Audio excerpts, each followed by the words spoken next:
Hello, in this video we're gonna check if Oukitel K13 Pro has a fingerprint scanner.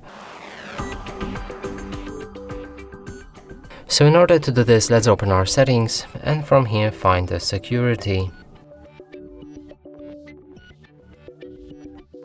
Now click on the fingerprint, move to the next step. We'll need to set up the password for the phone.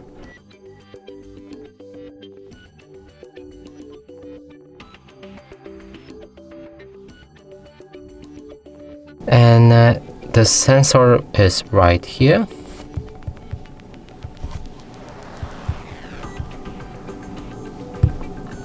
So the sensor should be here somewhere, but on the back of our phone. Okay, it's right here. So this means the phone has a fingerprint scanner. And that's it for this video. Hope you like it. Please consider subscribing to our channel, leave a like and a comment below.